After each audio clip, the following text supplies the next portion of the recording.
Cukup mengherankan bagi kita, mengapa ada perbudakan di antara bangsa Israel. Pada zaman kitab Yosua, ketidakmerataan ekonomi di antara bangsa Israel tentu pastinya terjadi, dan hal ini disebabkan oleh beberapa faktor utama. Yang pertama, pembagian tanah.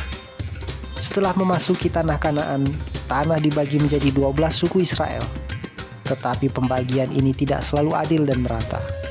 Beberapa suku mendapatkan tanah yang lebih subur dan strategis, sementara yang lain mendapatkan tanah yang lebih sulit untuk ditanam. 2. Kesetiaan kepada Allah. Suku-suku yang setia kepada Allah dan mengikuti perintah-perintahnya mendapatkan berkat dan keberkahan, sedangkan suku-suku yang tidak setia mengalami kutukan dan kesulitan ekonomi. Sebab ketiga, pengaruh-pengaruh lain.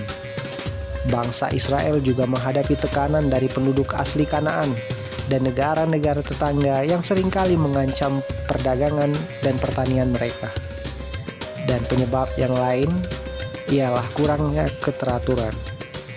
Tidak adanya sistem pemerintahan yang kuat dan konsistensi menyebabkan ketidakmerataan dalam distribusi sumber daya dan kekayaan.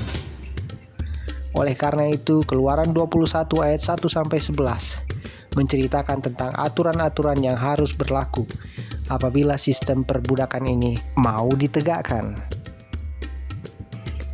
Inilah peraturan-peraturan yang harus kau bawa ke depan mereka. Apabila engkau membeli seorang budak Ibrani, maka haruslah ia bekerja padamu 6 tahun lamanya.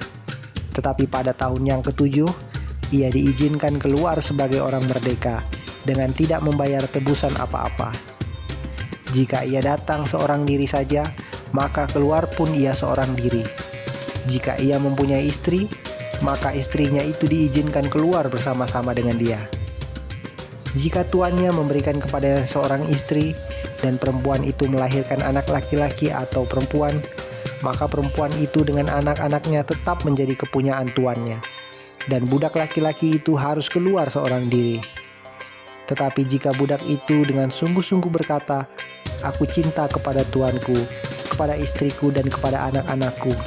Aku tidak mau keluar sebagai orang merdeka," maka haruslah tuannya itu membawanya menghadap Allah, lalu membawanya ke pintu atau ke tiang pintu, dan tuannya itu menusuk telinganya dengan penusuk, dan budak itu bekerja pada tuannya untuk seumur hidup. Apabila ada seorang menjual anaknya yang perempuan sebagai budak, maka perempuan itu tidak boleh keluar seperti cara budak-budak lelaki keluar. Jika perempuan itu tidak disukai tuannya yang telah menyediakannya bagi dirinya sendiri, maka haruslah tuannya itu mengizinkan ia ditebus. Tuannya itu tidak berhak untuk menjualnya kepada bangsa asing, karena ia memungkiri janjinya kepada perempuan itu. Jika tuannya itu menyediakannya bagi anaknya laki-laki, maka haruslah tuannya itu memperlakukannya seperti anak-anak perempuan berhak diperlakukan. Jika tuannya itu mengambil perempuan lain, ia tidak boleh mengurangi makanan perempuan itu, pakaiannya, dan persetubuhan dengan dia. Jika tuannya itu tidak melakukan ketiga hal itu kepadanya, maka perempuan itu harus diizinkan keluar dengan tidak membayar uang tebusan apa-apa.